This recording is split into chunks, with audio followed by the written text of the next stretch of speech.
Bismillahirrahmanirrahim. Assalamualaikum warahmatullahi wabarakatuh. Alhamdulillahilladzi adhabana al-hazan. Inna rabbana laghafurun syakur. Asyhadu an la ilaha illallah wa asyhadu anna Muhammadan abduhu wa rasuluhu la nabiyya wa la rasula ba'dah. Allahumma salli wa sallim wa barik ala nabiyyina Muhammadin wa ala alihi wa ashabihi ajma'in. Amma ba'd. Hadirin jamaah salat Isya rahimakumullah.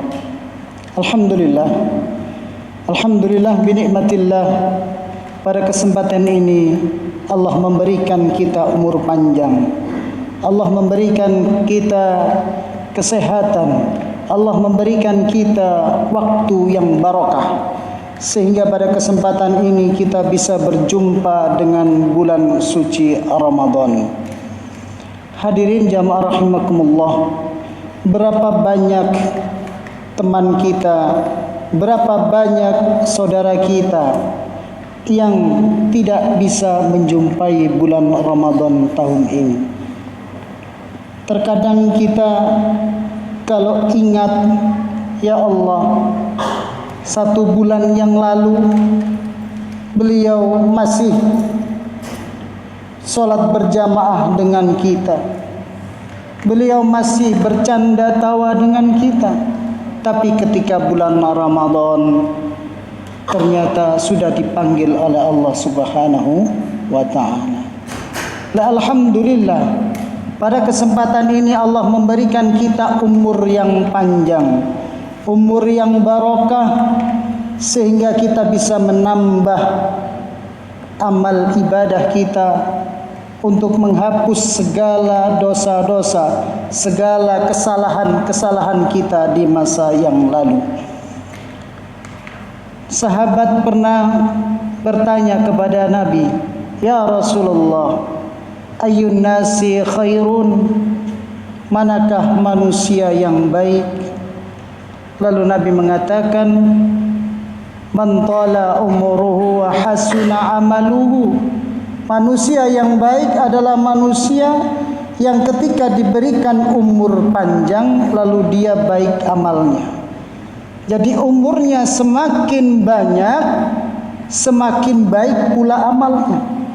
Nah, termasuk kita di dalam bulan Ramadan ini, bulan yang penuh dengan lipatan pahala. Marilah kita introspeksi diri kita. Marilah kita angan-angan tahun yang lalu bagaimana ibadah kita. Sudah maksimal apa belum? Kalau belum berarti masih ada kesempatan untuk kita meningkatkan amal dan takwa kita. Bagaimana sholat tarawih kita? Bagaimana kesempurnaan kita dalam puasa? Kita lakukan dengan semaksimal mungkin di tahun ini. Semoga di tahun depan kita bisa juga bertemu dengan bulan Ramadan. Berarti menunjukkan orang yang diberikan kesempatan hidup umur yang panjang lalu baik amalnya, itulah manusia yang baik. Tapi rajul ini bertanya lagi, "Fa ayyun nasi syarrun ya Rasulullah?" Lalu manakah manusia yang buruk? Nabi mengatakan, "Man tola umuruhu wa sa'a amaluhu." Yaitu manusia yang ketika diberikan umur yang panjang akan tetapi semakin buruk amalannya. Jadi semakin tua, semakin dewasa, tidak mendekatkan diri pada Allah, justru malah maksiatnya ditingkatkan. Na'udzubillah, summa na'udzubillah. Waktu mudanya giat ke masjid, sholat berjamaah.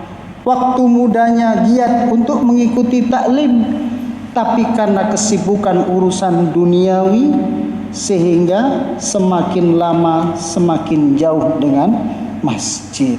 Semakin lama semakin jauh dengan kebaikan. Na'udzubillah, summa na'udzubillah. Jangan sampai. Hadirin jamaah rahimakumullah, Di bulan Ramadan ini selalu kita mendengarkan imam membaca surat Al-Baqarah ayat 183. Karena ayat ini itu sering dibacakan baik waktu sholat ataupun ketika khutbah. A'udzu billahi minasyaitonir rajim. Ya ayyuhalladzina amanu kutiba alaikumusiyam kama kutiba alal ladzina min qablikum la'allakum tattaqun.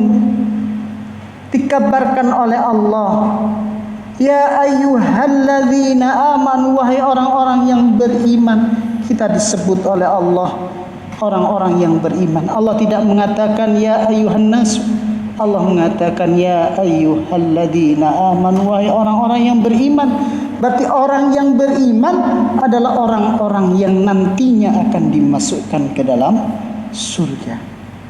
Dikabarkan oleh Allah, kutiba alaikumusiyam, telah diwajibkan atas kamu sekalian untuk berpuasa.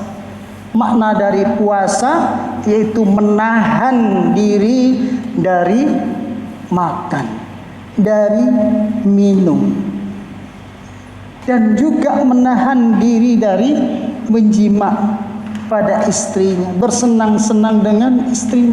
Artinya apa? Menahan syahwat urusan duniawi. Lah puasa ini juga diwajibkan kepada orang-orang sebelum kalian, orang-orang zaman dahulu, zamannya Nabi SAW. Mereka juga melaksanakan puasa, tapi puasanya jauh lebih berat dibandingkan puasa sekarang. Zaman Nabi SAW ketika berpuasa, mereka berbuka di waktu terbenam matahari, waktu maghrib. Batas akhir mereka tidak boleh makan, tidak boleh minum, tidak boleh menjima istrinya di waktu isya. Jadi kalau sekarang kalau maghribnya jam 6, isyanya jam 7, sudah berbukanya hanya satu jam saja. Nah kalau kita kan tidak.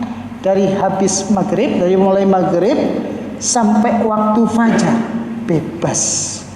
Tapi orang-orang dahulu tidak, berat puasanya. Makanya sampai ada sahabat yang bernama Qais itu tidak mampu sampai pingsan.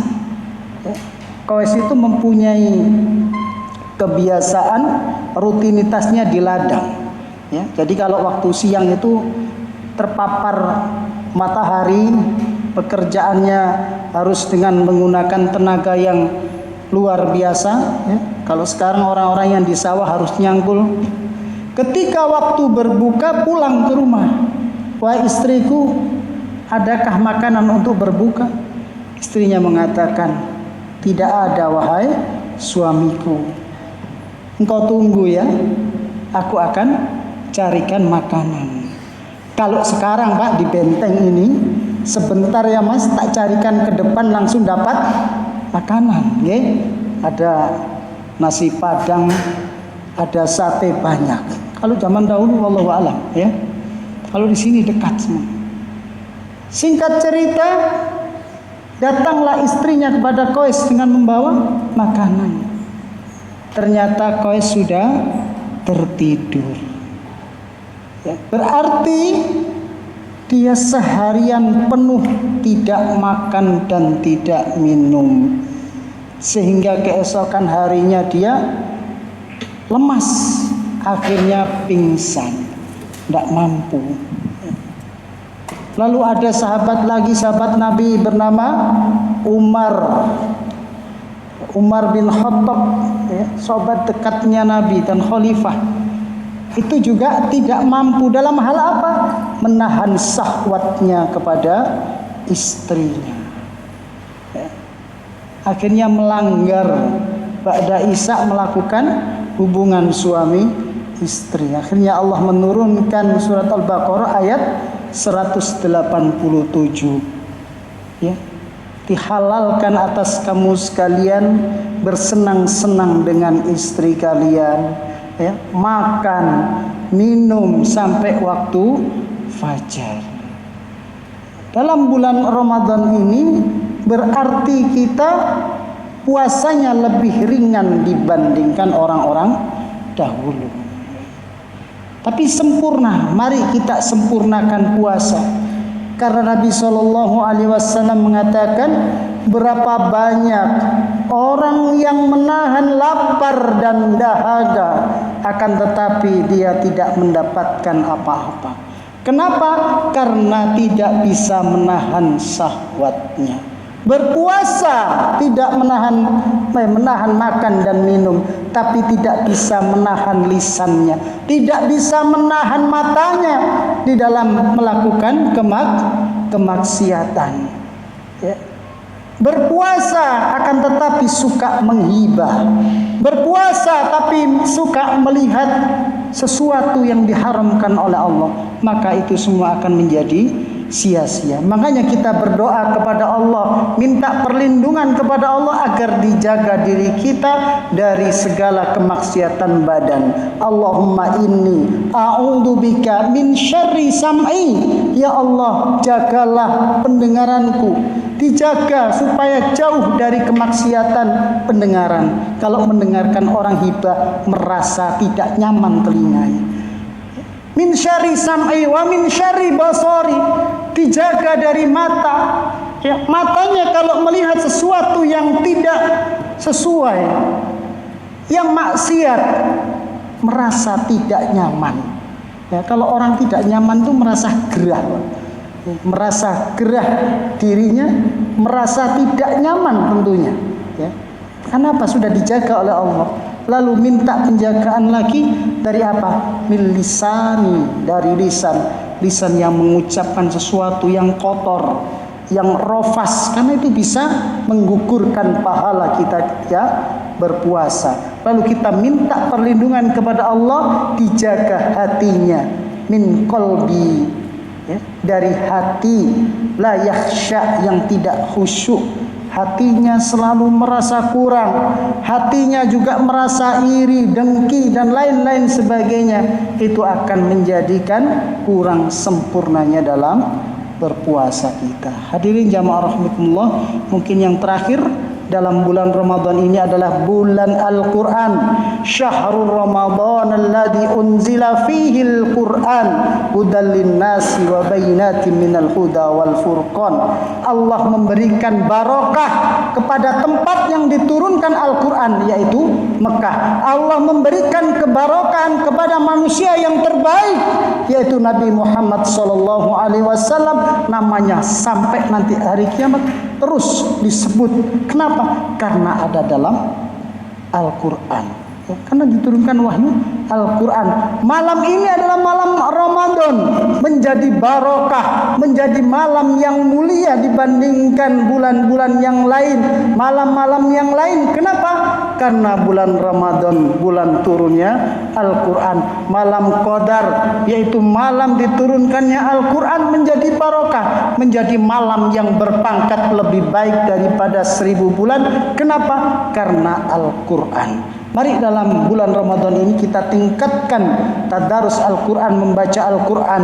Imam Syafi'i itu biasanya di bulan-bulan biasa khatam 1 hari 1 Quran, 30 juz khatam 1 hari. Ya, kenapa? Karena hafal. Jalan berapa juz? Ketika jalan dan dikirnya Al-Quran. Duduk dikirnya Al-Quran, sholat Al-Quran, terus Al-Quran. Makanya tidak heran ketika Imam Syafi'i bisa menghatamkan Al-Quran dalam 1 hari. Ketika bulan Ramadan 2 kali hatam. Nah, kita tanya pada diri kita, kita mau hatam berapa kali dalam bulan Ramadan? 1 waktu sholat setengah lembar, setelah sholat setengah lembar dikalikan 5 sudah 10 lembar, sudah 1 juz lebih. Istiqomah sampai akhir Ramadan sudah hatam 30 juz. Barakallahu fikum, semoga bermanfaat bagi kita semuanya. Semoga di bulan Ramadan ini kita bisa meningkatkan iman dan takwa kita. Banyak kekurangannya, saya mohon maaf yang sebesar-besarnya. Kita tutup dengan kafaratul majlis. Subhanakallahumma wa bihamdik, asyhadu an la ilaha illa anta astaghfiruka wa atubu ilaik. Assalamualaikum warahmatullahi wabarakatuh.